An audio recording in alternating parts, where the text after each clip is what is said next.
애터미는 $10,000,000의 후원금을 전 세계 어린이들에게 기부하는 것으로 한국 컴패션과 첫 동행을 시작합니다. 큰 돈을 쥐고 있는 그것은 올바르지 않다. 빨리 이것이 제대로 쓸 수 있는 곳에 흘러가야 된다. 그것이 뭐 특별해서라기보다는 당연한 거라고 저는 그렇게 생각을 하거든요. 전 세계 어린이를 돕는 컴패션의 70년 역사상 최대 금액 기부로 세상을 놀라게 한 기업이 있습니다. 미화 $10,000,000. 이 통 큰 기부의 주인공은 오래전부터 크고 작은 나눔을 해왔던 기업이죠. 합리적인 가격으로 좋은 물건을 공급하는 유통업체로 올해 $3억 수출탑을 쌓은 견실한 기업이기도 합니다. 나눔을 우선하면서 지속적인 성장을 이끌어올 수 있었던 이 기업의 원동력은 무엇일까요? 이 사무용 의자에 그 비밀이 숨어 있습니다.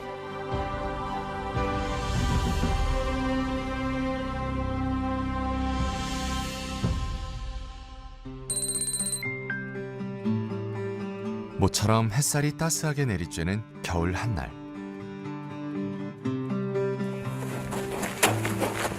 뛰고 하나 둘 뛰고 아시겠죠? 코치의 지시에 따라 훈련에 여념이 없네요. 여자 축구단 선수들인 모양입니다. 여기 인이죠? 이쪽은 여기가 아웃. 이쪽은 이렇게? 아웃. 여기가 인. 네. 그런데 공 다루는 솜씨가 영 어설퍼 보이네요. 신발끈마저 풀려 있어요. 원래 이렇게 어지러워요? 너무 어지러운데? 얼마 뛰지도 않았는데 벌써 포기? 저번에도 기억나죠? 난리 났었던 거. 선제적 조치. 저 유니폼 언제 와요? 한 달? 진짜? 컨스텀이 많이 밀렸나 봐. 와. 그럴 것 같은데 모양으로. 이렇게. 시작한 지는 얼마 안 됐는데 재밌어요. 일단 같이 업무를 하지 않는 이상 서로 만날 기회가 없는 경우가 많아요. 운동을 하면 사실 더 친밀한 관계가 될 수 있잖아요. 그래서 그런 부분도 있는 것 같고 무엇보다 그냥 스트레스를 풀 수 있는 환경을 회사가 제공해 준다는 게 그냥 제일 감사한 부분인 것 같아요. 회사에서 지원을 받는 사내 축구 동아리입니다. 축구 붐에 힘입어 이제 막 출범한 따끈따끈한 동아리죠. 첫날이 장난 아니었어. 다리 힘 풀렸어. 훈련은 퇴근 이후는 물론 업무 시간에도 가능합니다. 직원들의 표정이 유난히 밝은데요. 이유가 뭘까요? 제가 6년 차인데 비슷한 시기에 취업했던 다른 친구들이 일하고 있는 기업들이랑은 확실히 많은 차이가 있는 것 같고요. 그냥 저희 회사 이런 문화가 있고 지원이 있다는 거를 말해주는 것만으로도 놀라는 친구들이 상당히 많은 것 같아요. 비슷한 시각, 체육관에서는 농구가 한창입니다. 꽤 오래된 사내 농구 동아리죠. 레포츠 전문 회사도 아닌데 일들은 안 하고 모두들 스포츠를 즐기고 있습니다.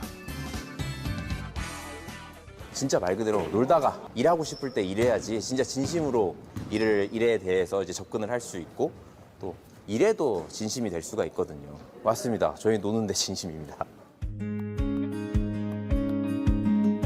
흔히 볼 수 없는 승마장도 있습니다. 여가 활동으로 쉽게 즐길 수 없는 승마인데요. 말 확보도 쉽지 않고 전문 교육을 따로 받아야 해 일반인에겐 접근성이 떨어지는 취미죠. 승마 역시 직원들 마음대로 이용할 수 있습니다. 지금은 원래 근무 시간이잖아요. 네, 근무 시간이죠. 놀다 지치면 일할 수 있는 복지. 가급적 업무 시간 안에 직원들이 잘 즐길 수 있도록 승마, 수영 같은 레저 활동을 권장하고 있고요. 당연히 이렇게 운동해도 됩니다. 자. 하루의 시작을 승마로 연다는 직원. 일반 직장인은 따로 시간을 내야 건강관리나 취미생활을 누릴 수 있지만 여기선 업무 시간에 해결 가능합니다.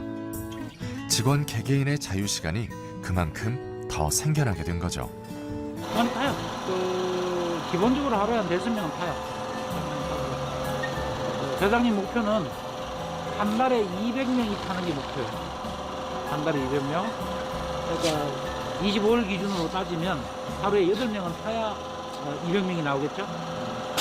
그렇게 하라고 말씀을 하시는데 되겠죠. 규모 있는 공간도 필요하고 시설 관리도 까다로운 수영장도 있어요. 마치 스포츠 센터를 옮겨놓은 것 같죠? 산의 곳곳에 놀이터로 삼을 만한 재미난 공간이 넘쳐납니다. 인턴 면접을 보러 왔을 때 여기를 처음 투어를 했는데 이런 회사가 있나 싶을 정도로 신기했고 또 실제로 다녀보면서도 좋다. 여기서는 진짜 계속 일하고 싶다. 이런 생각을 했던 것 같아요. 자유로움이 굉장히 극대화되는 환경이라고 생각하고 다양한 창의적인 아이디어를 생각하고 좀 이렇게 어울릴 수 있는 환경이 될 수 있는 것 같아서 신입사원으로서는 굉장히 매력적인 회사라고 생각이 들었어요. 여기 축구 연습을 끝낸 하은 씨가 자신의 최애 장소로 안내합니다. 불이 근데 이게 그냥 이렇게 볼풀장이어서 그냥 여기서 그냥 누워 있어요.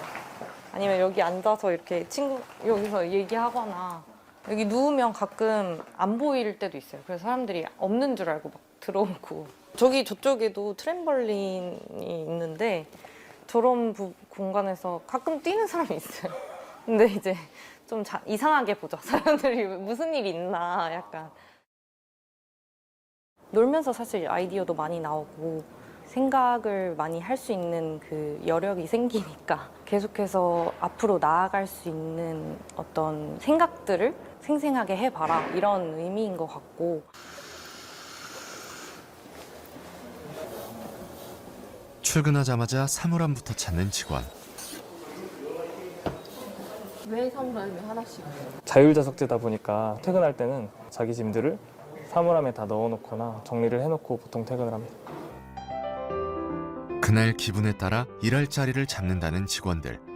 일하는 환경도 주변 사람들도 매일 달라집니다. 매번 그 똑같은 자리에 앉다 보면 되게 딱딱해지고 어떤 프레임에 갇히게 되는 것 같은데 자유롭게 원하는 자리에 앉을 수 있다 보니까 좀 더 열린 사고를 할 수 있게 되는 것 같고 자기 관리나 다른 주변 사람들에게도 좋은 영향으로 작용하는 거 있는 것 같습니다. 카페로 일하러 가는 사람들이 많은 요즘 카페 분위기의 공간이 사방에 있습니다. 팀원들이 여기저기 떨어져 있으니 상사 입장에선 불편하지 않을까요? 사실은 익숙하지 않을 수 있죠. 제가 출근을 하면 저는 저희 팀원들이 정확하게 어디에 앉아 있는지 잘 모릅니다. 필요하면 찾아가야 돼요. 관리적인 측면에서 본다라고 하면은 내 눈앞에 보이지 않는 팀원이 어떤 일을 하는가에 대해서 사실 부정적인 생각이 들 수도 있는데 저희가 어쨌든 가지고 있는 문화 안에서는 보이든 보이지 않든 열심히 할 것이다라는 신뢰를 가지고 가는 문화여서 사실 규정된 공간이 별로 없어요. 재미와 웃음을 곁들인 특이한 장소가 사옥 곳곳에 숨어 있습니다. 캠핑장 공간은 직원들에게 인기가 높습니다. 창의적인 공간에서 자유롭게 어울리면서 부서 간의 장벽이 사라졌답니다. 팀 구별 없이 전 직원이 어울리다 보니 부서 간의 효율은 오히려 배가 됐고요. 가벼운 농담이나 관심사로 시작된 대화는 업무 아이디어로 이어지고 그렇게 새로운 프로젝트가 생겨나곤 합니다. 분위기가 있으면서 좀 더 편하게 저희의 의사를 표현을 하고 또 뭐 연차나 아니면 직급이나 상관없이 저희가 자유롭게 이야기를 할 수 있다는 분위기 자체를 좀 만들어주는 게 그 공간의 특징이라고 보시면 될 것 같아요. 기업의 의뢰를 통해 창의적인 공간을 설계한 김동진 교수. 이게 안에 공간까지 다 만들어서요. 이렇게 실제로 공간 모형을 크게 만들면 이렇게 보시면 공간감이 다 드러나요.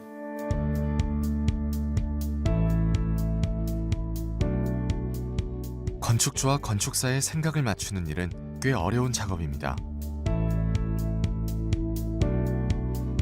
사옥은 그 기업의 상징, 기업의 철학을 형태와 공간으로 구현해내는 것이라 할 수 있습니다.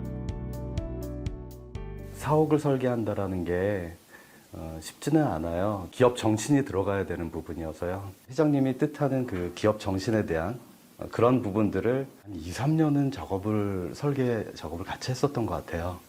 노는 공간을 만들자라는 말씀을 많이 하셨어요. 조직원들 하나하나들이 다 창의력을 발휘하고 능동적이고 자발적으로 일할 수 있는 그런 무대를 만들어주면 일은 저절로 만들어진다라는 생각을 가진 것 같아요. 그런 얘기를 하면은 뭐 많은 반론들이 있었어요. 진짜 막 하루 종일 와가지고 농구만 하다 가고 하루 종일 수영만 하다 가고 하루 종일 말만 타도 또 된다는 얘기입니까? 그래. 난 그렇게 해도 된다고 생각한다. 왜 제가 그렇게 하냐면은 그렇게 사는 것이 효율적이기 때문에 그렇게 사는 거예요. 월화수 목금 꾸역꾸역 9시 되면 막 부지런히 출근하고 퇴근하고 그것이 과연 효율이 나겠는가 하는 그런 측면에서 봤을 때는 직원들이 너무 일에만 빠져 있으면 안 된다. 사원 중심의 놀이터 사옥이 완성되기까지 꼬박 10년이 걸렸습니다. 박한길 회장의 가장 큰 꿈이 이루어졌죠. 준공식 날 누구보다도 이렇게 기뻤던 그런 기억이 납니다. 놀이공간 안으로 들어간 사무실 이런 컨셉이었어요. 그리고 그 놀이공간에다가 책상을 놓고 일을 한다고 생각을 하자. 건축도 꿈을 꾸는 일이라고 생각을 해요. 창의적인 생각을 끌어내는 공간, 그리고 많은 사람들이 함께 소통하고 협력할 수 있는 공간을 만드는 것. 어떻게 보면 가장 추상적일 수 있는 꿈들을 현실화하는 과정에서 새로운 장소가 나오지 않나 그렇게 생각이 드네요. 기업 정신을 고스란히 담아낸 사옥은 한국과 미국에서 큰 상을 받으면서 건축사에 족적을 남기기도 했죠. 유연한 조직문화 정착을 위해 박한길 회장도 권위를 내려놓은 지 오래입니다.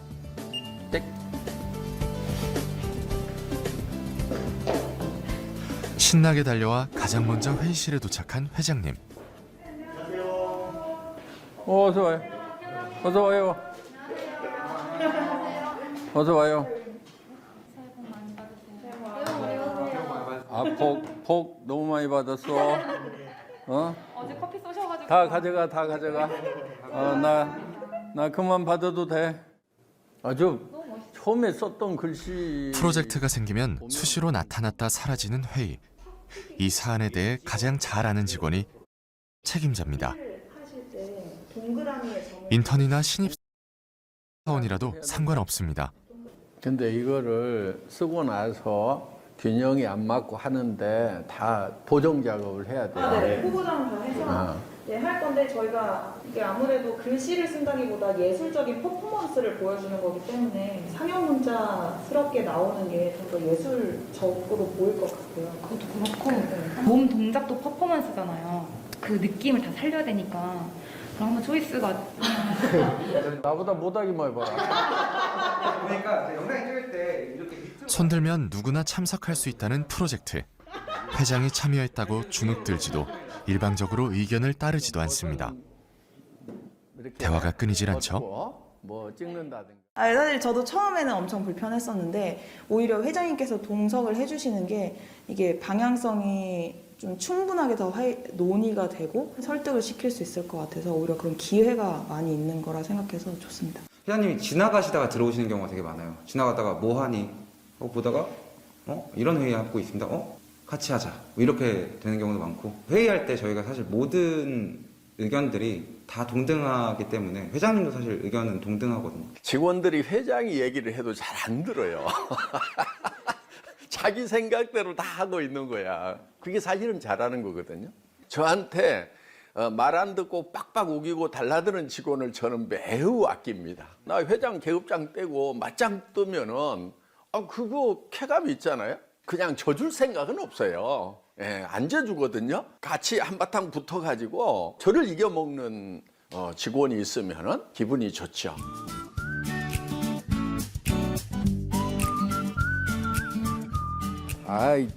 치워버려 그냥. 칸막이가 질비한 이곳은 박 회장이 특별히 신경 쓰는 공간입니다. 맞지? 이거 옆에 없으면 좋겠지? 그래야 옆으로 발 올리고 좀 더 편하게 일할 수 있잖아. 이거를 만든 의미가 짱 박혀서 쉴 수 있는 공간이었는데 여기 발을 못 뻗잖아. 여기는 잘했네. 한쪽으로 치워가지고. 사실은 예전에 이제 열린 공간이라고 하면 사실은 공장 시스템이 그렇거든요. 오너나 그런 위에 사람들이 또 일하는 것들을 이렇게 서로 이렇게 보고 감시하는 체계라든가 이런 무시무시한 근대 건축들이 많이 있었죠. 근데 여기 같은 경우에 회장님은 오히려 개방됐지만 개개인들이 좀 자유롭게 숨어서 일할 수, 좀 편하게 쉴 수 있는 공간을 같이 만들자라는 그 두 가지가 있었어요. 사람을 보는 관점의 차이인 것 같아요. 그러니까 사람은 원래 게을러 가지고 관리감독 감시를 하지 않으면은 그냥 자빠져 논다 이렇게 보는 관점이 있는 것 같고, 저는 게으른 사람은 없다 이렇게 보는 거예요.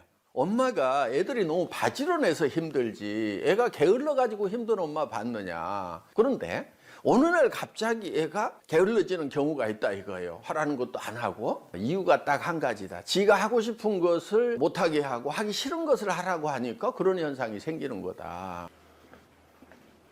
아, 여기 책상 좀 치우고 살으라니까. 여기 좀 치워놓고 살아. 회장님, 우리 깨끗이 치워놓으면 자리에 한 번도 안 오고. 아니야, 이거 너무해. 어? 맞잖아. 할 수가 없네요. 어? 여기는 또 뭐야? 사진 찍어놔야 되겠다. 회장님, 제도 기관을 주세요. 아니야. 이렇게 살아가는 직원들이 있다, 아마. 아니, 우리 사옥 아무리 예쁘게 잘 만들어 놓으면 뭐하냐. 이렇게 살면은. 회장님 진짜 안 돼요. 회장님 진짜 이거 아니거든요. 전사 톡방에 올라갔어. 어떡해. 올렸어. 나는 절대 과장한 것도 없고 팩트만 그냥 올렸을 뿐이야. 직원들의 의견은 어떻습니까? 이렇게. 어? 얼굴도 확인해봐. 얼굴 나갔는지 안 나갔는지. 여기 얼굴 안 나가도 저희 여기 누구인지 다 알아요. 카페에서 이야기하고 있으면 스스럼 없이 오셔가지고 또 저희 의견, 생각도 어떤 생각을 하고 있는지에 대해서도 들어보시고, 그리고 회장님 본인도 요새 무슨 생각을 하고 계신지, 뭐가 고민인지에 대해서 말씀을 하시면서 다른 회사들이 하는 그런 회장님과의 시간? 원래 회의? 이런 그런 훈화 말씀 같은 것보다 오히려 그렇게 수시로 만드는 소통 시간이 직원들한테 더 먼저 더 깊게 다가오는 건 있어요. 아니, 알아서들 한다고 안 찾아오니까. 다른 회사는 사인을 받아야 일을 하는데, 그러니까 가만히 앉아 있어도 들고 올 수밖에 없는데, 우리는 그냥 제 사인 없이도 다 집행을 할 수가 있어요. 그러니까 잘 안 찾아와. 선결제도 회사의 중심 문화입니다. 상명하복 문화가 없어 일을 추진하고 만들어내는 권한은 모두 직원 개개인에게 있습니다. 자장격지라는 어떤 그 내부적인 그런 캐치프레이즈가 있습니다. 장수가 된다는 말은 자기가 그 의사결정의 주체가 돼서 일을 하라는 말이기 때문에 직원이 가지고 있는 권한을 본인이 최대한 제대로 발휘하는 것이 책임을 다하는 거다. 그런 권한을 행사해서 발생되는 성과가 회사의 몫이 되는 거 아니겠습니까? 그렇게 함으로써 생기는 어떤 여러 가지 문제점에 대한 책임도 회사가 떠안는 것이 마땅하다. 실패를 결론으로 보는 것이 아니라 과정으로 보는 또 다른 시각을 가지고 있기에 가능한 거죠.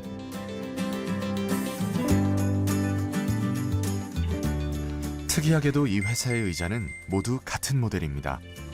사무용 의자 중에서는 최고급 의자죠.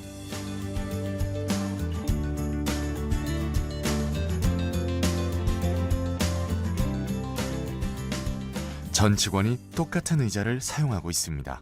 사장님 회전 의자 큰 거 이런 거 쓰고, 이사님 의자 다르고, 과장님 의자 다르고, 사원 의자 다르고. 그런데 가장 많이 앉아서 일하는 사람들은 그 직원들인데, 의자만은 최고급 의자를 줘야 되겠다. 그래서 이제 그 의자를 전 직원들에게 선물을 한 거죠. 그리고 또 한편은 이제 이런 생각도 한 거예요. 자, 회장하고 같은 의자에 앉았으니까 전 직원이 다 회장이다.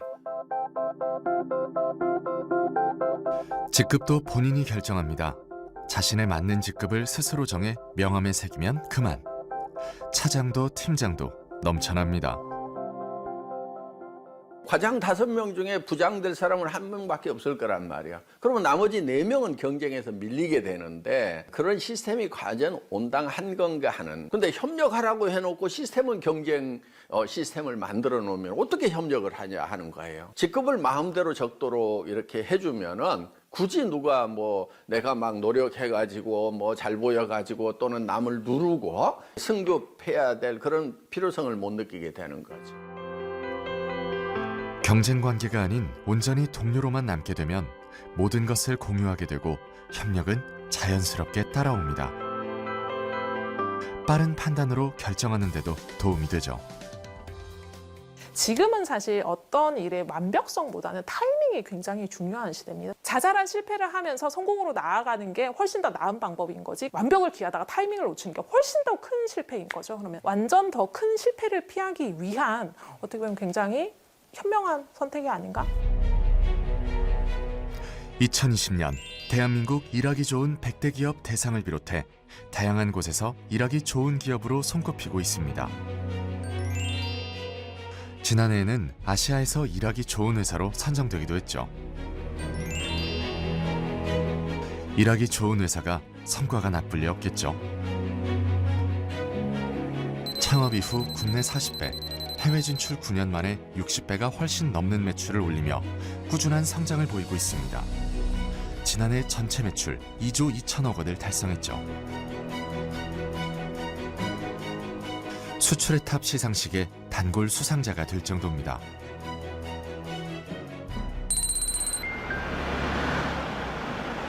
애터미 주식회사. 매년 7월부터 이듬해 6월까지 1년 동안 직간접 수출 실적을 집계해 해당 금액을 초과 수출한 기업에 수여하는 수출의 탑. 올해 3억 달러 수출을 초과 달성해 수상의 영예를 안았습니다. 1억 달러 수출 탑을 받은 지 불과 2년 만입니다. 3억 불 이상의 탑은 전국적으로 23개 기업에 불과합니다. 충청남도 기업 중에서는 최고의 탑입니다. 수출을 통해서 설비 투자, 그리고 고용 창출, 소득 증가를 유발하여서 내수 경제에 미치는 영향을 생각하면 2010년 이후에 유발한 생산 효과는 약 2조 원, 취업 유발 효과는 약 1만 명 이상으로 추산되기도 합니다. 내수 시장에서 쌓아올린 마케팅 노하우와 싸고 좋은 품질의 제품으로 세계 소비자들의 선택을 받고 있습니다. 수출의 내수 파급 효과도 상당한데요. 수출액 10억 원이 증가할 때 1,593명의 취업자가 생기게 됩니다. 경영 규모가 커지고 그에 따라 일자리가 늘면서 기업의 선한 영향력이 선순환 구조로 만들어지게 됩니다. 속도감 있고 꾸준한 성장은 절대 품질, 절대 가격, 원칙을 고수해 얻어낸 결과죠. 품질과 가격, 두 마리 토끼를 다 잡겠다는 전략입니다. 품질을 높여서 다른 데하고 차별화를 가되 가격이 높아지는 건 어쩔 수 없다. 이제 이런 전략이 있고, 또 하나는 품질이 좀 낮더라도 나는 가격 경쟁력을 가지고 가겠다. 이게 보통 경영학에서 얘기하는 차별화 전략의 핵심인데, 소비자 입장에서는 어떤 것도 포기할 필요가 없다. 소비자에게 가치 있는 거다. 그러면 두 가지를 다 추구해 나가자. 우수한 중소기업을 발굴해 품질 좋은 제품을 적정 원가로 공급받고 협력사에게는 안정적인 판로를 제공합니다.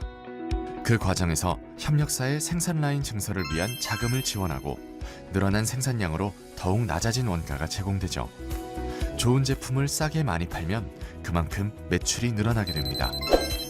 결국 소비자는 신뢰를 갖고 절대 품질, 절대 가격의 제품을 계속 이용할 수 있게 되는 거죠. 유통의 원리는 좋은 제품을 싸게 팔면은 잘 팔린다는 것이 원리라고 생각을 합니다. 장기적으로 성공을 하려고 하면은 원리 원칙대로 하는 것이 답이다.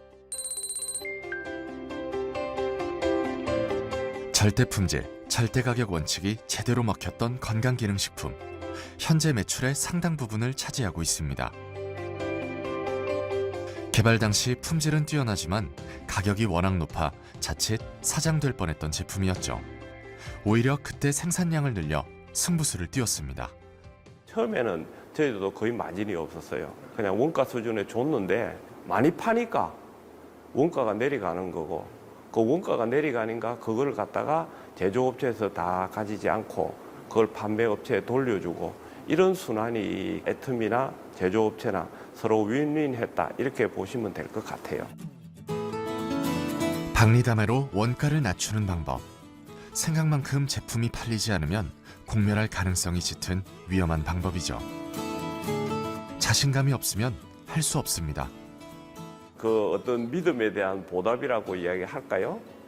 근데 만약에 가격이 이제 더 낮춰지고 품질을 올렸을 때 매출이 더 안 일어나면 그 제조업체 입장에서는 어떻게 될까요? 그 손해 보잖아요. 박스당 그 포 수량을 늘려줬거든요. 그 늘려줄 때마다 매출이 20-30%씩 계속 올라갔어요. 런칭이 되면 최대한 그 제품을 죽이지 않으려고 굉장히 노력을 합니다. 협력사와 저희 안에서 선순환을 조금 이루도록 계속 백업 지원을 해요. 그 과정에서 떨어지는 원가들을 소비자한테 판매가로 돌려주든 양으로 돌려주든 저희가 적정 이윤 이상은 절대로 가지고 가지 않는 정책을 가지고 있어요. 원가를 아무리 낮게 잡아도 기업이 이윤을 이만큼 가지고 간다라고 하면 이게 사실 가격적인 측면에서 내려올 수가 없거든요. 본사와 제조업체가 동등한 위치에서 폭리를 취하지 않고 서로를 속이지 않는 신뢰의 구축. 말처럼 쉬운 일이 아니죠. 이 회사는 협력업체를 합력사라고 부릅니다. 협력이 하나의 일을 위해 서로 돕는 의미라면 합력은 함께 힘을 합쳐 성공을 이루는 한 가족이라는 뜻입니다. 모두가 동반자라는 얘기죠. 벼랑 끝에서 살아 돌아온 협력업체도 있습니다. 2016년에 그 화재가 났습니다. 그래서 제가 그 황망한 마음으로 이제 현장에 이제 왔었는데, 그때 전화가 한 통 오는 거예요. 그래서 이 시간에 누가 전화를 하지라고 했는데 애터미의 도 대표님이 전화를 해주셔가지고 위로해 주시고 도울 일이 있으면 말씀을 하라고 하시는 거예요. 그래서 참 많은 위로가 됐죠. 한 35억 정도 손실이 있었는데요. 10억 정도를 무상으로 임대를 해주셨습니다. 통상적으로 일반 업체에서는 물건 공급이 그치게 되면은 다른 대체선을 찾거나 이제 그런 방법을 하는데, 애터미에서는 공장이 정상적으로 가동될 때까지 기다려 주셨습니다. 정상화되기까지 시간이 꽤 걸렸지만 본사도 소비자도 묵묵히 기다려줬습니다. 본사에서 빌린 자금은 첨단 공장을 세우는 종잣돈이 돼 오히려 전화위복의 기회가 마련됐죠. 협력업체는 정상화되자마자 가격은 그대로 유지한 채 제품 용량을 높여 납품했습니다. 관심만 가지고 있으면 알 수 있어요. 중소기업 하면은 당연히 자금이 충분하지 않다는 거, 또 판로가 불안하다는 거. 그러니까 우리는 일품일사원칙위에서 한 번 거래를 하면은 도덕적 해이가 없는 이상은 끝까지 같이 가겠다. 저는 합력사에게 제가 갑을병정에 정쯤되지 않나 네, 합력사들을 모시고 있어요. 왜냐면 저희한테서 나오는 모든 제품의 품질은 저희랑 합력사에서 만들어지는 품질이거든요. 근데 그 라인에서 일하시는 분들, 생산 라인에서 일하시는 분들이 마음이 불편하고 나쁜 마음을 가지고 계셔서는 그 품질을 절대로 맞출 수가 없어요. 모든 일들은 아직은 사람이 하는 범위 내에 있기 때문에. 네트워크 마케팅 사업은 시장의 반응이 생명과 같습니다. 첫 구매를 넘어 재구매가 이루어지게 하려면 소비자의 마음을 열어야 하죠. 이 회사의 반품률은 0.2% 전후로 유통업계 최저 수준입니다. 소비자도 합력의 개념으로 바라봅니다. 애초에 절대 품질, 절대 가격을 내세운 것도 소비자를 중심에 놨기 때문에 가능했던 거죠. 그런 노력이 통했는지 지난해 소비자 중심 경영을 재인증받았습니다. 소비자 중심 경영 기업 인증. 2007년 처음 시작된 소비자 중심 경영인 CCM 인증 제도는 지난해 기준으로 182개 기업만이 인증을 받았을 정도로 까다로운데요. 그만큼 인증 기업은 자부심을 가져도 됩니다. 그 당시에 네트워크 마케팅에 대한 인식이 그다지 좋지는 않았고요. 다단계 방식은 하나의 판매 방식의 일환인데요. 소비자들이 오인을 하게 되면서 이런 방식 자체에 대한 좀 부정적 인식이 컸어요. 그럼에도 불구하고 여러 가지 지표들을 다 충분히 점수를 뛰어넘어서 우수한 성적으로 인증을 받으셨던 걸로 알고 있습니다. CCM은 인증받기도 쉽지 않지만 유지하는 건 훨씬 더 어렵습니다. 어렵사리 인증받더라도 재인증에 탈락하는 기업이 많은 이유죠. 고객의 성공이 기업의 성공이라는 의지가 통한 셈입니다. 지난해 10월 귀한 손님들이 회사를 방문했습니다. 어렵게 번 돈을 귀하게 써줄 분들이죠. 이제 우간다 아이들을 좀 도와야 되겠다. 가난성에 있는 아이들이 있는데 그 아이들을 다 도울 수는 없지만 그래, 또 100명의 우간다 아이들 한번 살려보자. 죽을 수밖에 없는 그 순간에서 살아서 우리 눈앞에서 멋지게 키워져 멋진 성인으로 세워지는 그것을 보신다면 이 세상의 어떤 기쁨과 행복과도 비교될 수 없는 그것을 누리시게 될 것입니다. 애터미는 $10,000,000의 후원금을 전 세계 어린이들에게 기부하는 것으로 한국 컴패션과 첫 동행을 시작합니다. 기부하는 곳을 철저히 조사하고 같은 곳을 바라보는지 확인한 뒤 아낌없이 나눕니다. 다른 곳에 그것을 기부하려고 했다가 일이 성사가 안 됐어요. 큰 돈을 쥐고 있는 그것은 올바르지 않다. 빨리 이것이 제대로 쓸 수 있는 곳에 흘러가야 된다. 그래서 뒷조사를 좀 깨야 한 걸로 알고 있어요. 왜냐하면 뵀을 때 많은 질문들이 이것은 치밀하게 조사를 안 했으면 알 수 없는 일들인데 6.25 전쟁 때 구제기관으로 만들어졌던 컴패션. 세계의 온정을 받았던 한국이 이제 이 단체의 중심이 됐고 가장 활발한 지원을 하는 나라가 됐습니다. 회사가 한몫 단단히 했죠. 본인의 이름과 본인의 명성을 내놓기 위한 기부가 아니었다는 것을 볼 수가 있어요. 많은 기업들이 같이 애터미처럼 참여하고 기부하고 사회를 따뜻하게 만드는 바로 그런 일들이 일어날 거라고 저는 간절히 바라고 있습니다. 그것이 뭐 특별해서라기보다는 당연한 거라고 저는 그렇게 생각을 하거든요. 120억이라는 돈이 뭐 크다면 클 수가 있는데 실제로 지금 밥 굶고 잠들어야 하는 그 아이들의 숫자에 비하면은 저는 결코 큰 돈이 아니라고 이렇게 생각을 합니다. 받는 자보다 주는 자가 복이 있다고 하는데 그건 줘보면은 그 말이 무슨 뜻인지 바로 알 수가 있습니다. 나누는 기쁨을 누구보다 잘 알고 있는 사람들. 수입의 10%가 훌쩍 넘는 돈을 꾸준히 사회에 내놓고 있습니다. 기부는 설립 초기부터 이루어졌는데요. 2009년부터 현재까지 600억 원에 육박하는 금액이 이웃에게 돌아갔습니다. 생활용품 유통업종 내 매출 대비 기부금 비중으로 봐도 상당히 높은 비율로 이웃과 함께하는 것을 알 수 있습니다. 나눔에도 회사만의 기준이 있습니다. 무엇보다 아이들의 복지를 우선하고 있죠. 전 세계 아이들의 양육과 교육을 위한 일이면 힘을 아끼지 않고 있죠. 생명을 소중히 여기는 기업 애터미에서 미혼모 지원을 위한 기부금 전달식이 있겠습니다. 한부모 가정은 오랜 기간 지속적으로 지원하고 있습니다. 한부모 가정을 이루게 된 엄마들을 돕는 비영리 단체 위드맘. 이곳과의 인연은 회사의 정체성을 그대로 말해줍니다. 5년 전쯤이었는데 대표님께서 연락이 오셨어요. 전혀 모르는 상태였고 본인이 대표라고 밝히지도 않으셨죠. 그냥 문자로 연락 와서 후원을 하고 싶은데 이렇게 얘기를 하시길래 저희가 그때 정식 법인이 아니라서 기부금 영수증이 안 될 때였어요. 그래서 기부금 영수증도 안 된다 했더니 왜 활동을 오래 했는데 안 되냐 해서 그럼 법인을 설립할 돈이 없습니다 라고 얘기를 드렸고 그럼 알겠습니다 하고 전화를 끊으시더라고요. 그리고 며칠 뒤에 대표님이 오셨더라고요. 그래서 저희 얘기를 들으시고는 법인을 만들 수 있게끔 좀 벌판을 만드는 일을 본인께서 도와주고 싶다고 말씀하셨고 그렇게 해서 저희가 법인을 만들게 된 거였죠. 생애 한가운데서 선택의 기로에 놓인 이들이 용기를 냈을 때 회사는 그 손을 잡아줬습니다. 미혼모를 위해 100억 원을 쾌척하기도 했었죠. 소소한 일상까지 챙기는 세심함은 도움이 아닌 나눔의 의미를 보여줍니다. 제가 장난삼아 대표님한테 그런 얘기도 했었어요. 애기 엄마들 여러 명 모아놓고 단체로 염색시키고 싶다.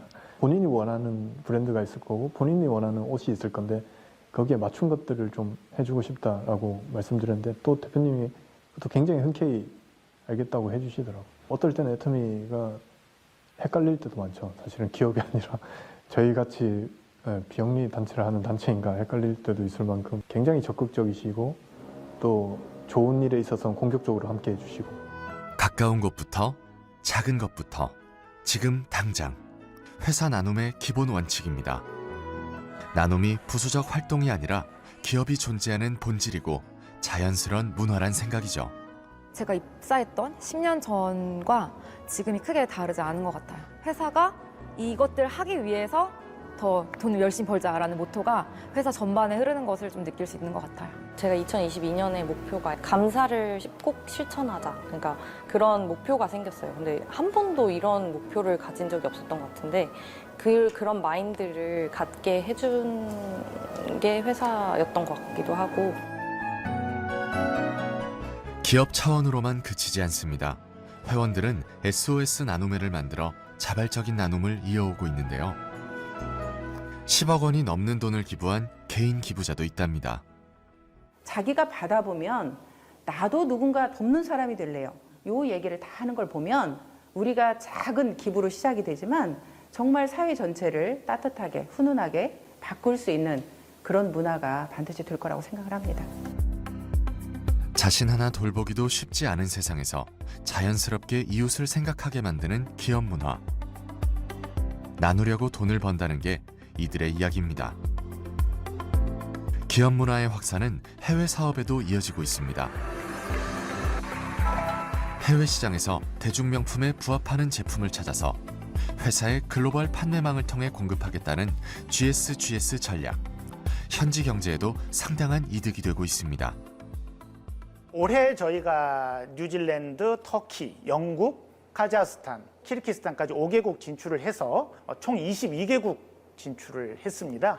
지금까지 진출했던 해외 국가들을 보면 회사가 먼저 법인을 만들어서 오픈하기 전에 저희 제품이 먼저 그 나라의 소비자들한테 인정을 받고 인정받으면 받을수록 저희가 글로벌로 더 확산될 수 있는 기회는 많아진다고 봅니다. 제품이 입소문이 나면 해외 진출을 요구하는 현지 목소리가 높아지면서 자연스럽게 현지 법인이 설립됩니다.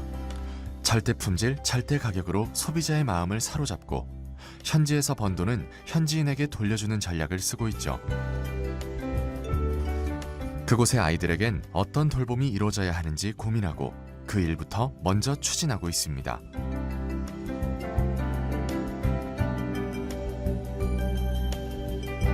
돌봄과 교육은 미래를 위한 투자. 선도 기업들은 미래를 위해 환경보호, 사회공헌, 지배구조 전환을 우선하는 ESG로 경영 형태를 바꾸고 있습니다. 그중 환경보호는 기업이 당장 해결해야 할 1순위 과제, 몸살을 앓고 있는 지구를 위한 해법을 고민하고 있죠. 필연적으로 포장재 쓰레기를 양산할 수밖에 없는 유통업. 지난해 초에 시작한 친환경 스마트 패키징 솔루션은 그런 고민 끝에 나온 작은 해결책입니다. 완충제와 개별 포장재를 비롯해 테이프까지 전면 교체했습니다. 저희가 애터미와 협작해서 만드는 박스는 친환경 박스라고 보시면 될 것 같습니다. 이 박스는 화학약품을 사용하지 않은 친환경 소재 물 공법을 활용한 박스로서요. 저희 애터미와 대한통운이 같이 협약을 해서 만든 박스라고 보시면 될 것 같습니다. 당장의 이익 대신 미래를 택했습니다. 비용도 과정도 쉽지 않지만 무조건 바꿔야 하는 상황이기 때문이죠. 산업 쓰레기를 고스란히 환경 쓰레기로 만들 순 없죠. 작년 1년 동안 운영한 결과 플라스틱 사용량을 230톤가량 감축할 수가 있었고, 이 부분에 있어서 좀 원가적인 측면은 한 2배에서 3배 정도 올라갈 수는 있는데, 고객들을 위해서 이만큼 친환경적인 서비스를 제공함에 있어서 그런 부분을 잘 캐치하고 시대 트렌드에 따라서 많이 적응하는 기업이라고 판단하고 있습니다. 더 이상 미룰 수도 미뤄서도 안 된다는 마음으로 환경 담당 부서는 모이기만 하면 친환경 소재 개발에 몰두하고 아이디어를 주고받고 있습니다. 이게 종이랑 섞은 재질로 해가지고 플라스틱 사용량이 50% 정도 감량이 될 것 같아요. 3년 전부터 꾸준히 지속하고 있는 친환경 프로젝트 블루마린도 이 팀이 맡고 있죠. 저희 회장님께서 항상 하시는 말씀이 지구는 빌려 쓰는 거다라고 말씀을 많이 하십니다. 전 세계에 있는 이 글로벌 회원분들과 함께 이런 문화 확산을 좀 주도하고자 하는 그러한 또 사명을 또 가지고 있습니다. 제로 플라스틱, 글로벌 친환경 문화 확산, 그리고 해양 오염 방지 전략을 세우고 추진하는 블루마린 프로젝트. 공병수거나 텀블러 사용은 직원들 대부분 실천하고 있죠. 2030년까지 플라스틱 사용량 50% 절감이 목표입니다. 사내 카페는 장애인과 비장애인이 어우러진 사회적 기업입니다. 여기도 환경 보호에 동참하고 있는데요. 테이크아웃 이용을 아주 불편하게 만들었습니다. 컵을 가져갔다 카페에 반납해야 하죠. 지금은 일회용 컵을 아예 사용하지 않고 있습니다. 저희가 이제 이런 것들을 하고 있다라는 것들을 저희 히지빈스 본사에 알렸더니 또 다른 매장에 있는 많은 매니저분들도 관심을 좀 보이시긴 하더라고요. 아직까지는 근데 현실적인 어려움들이 조금 있다 보니까 고민을 하고 있기는 하지만 우리가 조금의 불편함을 감수하면 더 나은 환경과 더 나은 미래를 또 만들 수 있다라는 그런 인식들이 더 많이 퍼지게 되면 많이 참여하실 거라고 생각이 듭니다. 환경 보호를 위한 다양하고 지속적인 운동도 펼치고 있습니다. 나눔과 더불어 환경 보호가 현재 가장 필요한 사회 공헌이란 생각이죠. 함께 바다로 나가는 이유기도 합니다. 이 자본이라는 것이 나쁜 것 쪽이 아니고 정말 인류에 공헌하는 좋은 쪽으로 이렇게 갈 수 있다는 그런 측면에서 이 ESG 운동이 일어나는 건 정말 다행이라고 생각을 하고, 기업들이 할 수 없이 끌려가는 것이 아니고 적극적으로 거기에 동참을 하는 이런 분위기가 일어나고 있는 것, 전 정말 다행이라고 생각을 합니다. 절대 품질, 절대 가격, 경영학 기본에서 벗어난 기업. 하지만 결국 원칙을 충실히 따릅니다. 유사하게 생긴 모든 제품 중에 낮은 가격이라고 생각을 하시는 분들이 있는데, 저희는 동일한 사양의 가장 낮은 가격을 추구를 하고 있고요. 품질을 우선시한다라는 거, 품질 다음에 가격을 본다라는 거죠. 저도 이 업계를 떠날까 생각을 하다가 미련이 남았던 게 뭐냐면은 정말 교과서대로 한번 해보고 싶다. 이제 원리 원칙대로 한번 해보자 하고 했더니 되더라 하는 거예요. 회사는 일터가 아니라 놀이터. 숨어있는 공간에서 놀다 지치면 하고 싶은 것을 하라는 궤변을 늘어놓는 기업. 놀면서 이제 생각 많이 하고, 놀면서 사실 아이디어도 많이 나오고. 이런 여가 활동을 통해서 좀 마음의 장벽을 허물고 하나가 되는 이런 순간들이 일을 더 잘할 수 있게 해주는 것 같고요. 이윤 추구는 기본적인 기업의 목적. 하지만 이윤보다 이웃과 나누며 함께 잘 살기 위해 활동을 한다는 특이한 기업. 지금도 항상 고맙게 생각하고 있는 거는 저희들에게 주목을 많이 해주셨죠. 너무 따뜻했고 그 관심 때문에 저희 더 열심히 일할 수 있는 거라서. 돈만 버는 게 아니라 결국에는 내가 어려운 사람을 쳐다볼 줄 아는 마음, 이런 게 진정한 성공이 아닌가. 내 아이가 잘 살려면 옆집 아이도 잘 살아야 되거든요. 그걸 깨닫고 나니까 당연히 해야 될 일이고. 모든 것을 개개인의 자유에 맡기고 간섭은커녕 직급도 없는 희한한 기업. 정말 저희 마음대로 할 수 있어요. 정말 그런 것 같아요. 계속적으로 이제 새로운 형식들을 만들어 나가면서 진화하는 회사다라는 생각을 했거든요. 손은 이거 해놓으면. 이 기업의 독특하고 신선한 혁신 문화는 많은 것을 가능하게 했습니다. 틀에 갇히지 않고 자유로이 꿈꿀 수 있기 때문이죠. 엉뚱한 사람들이 좀 들어오면 좋을 것 같아요. 그래서 제가 생각 못했던 그런 것들을 좀 하겠다는 그런 직원들이 좀 들어왔으면 좋겠다. 꿈 하나밖에 없던 그 시절에도 정직과 선함으로 성장을 해왔고 앞으로도 이 정직과 선함으로 꾸준하게 해나갈 겁니다. 누가 알아주든 알아주지 않든 그렇게 해나가는 것이 애터미에 가야 될 길이라고 생각을 합니다. 혁신 경영은 이런 것이 아닐까요?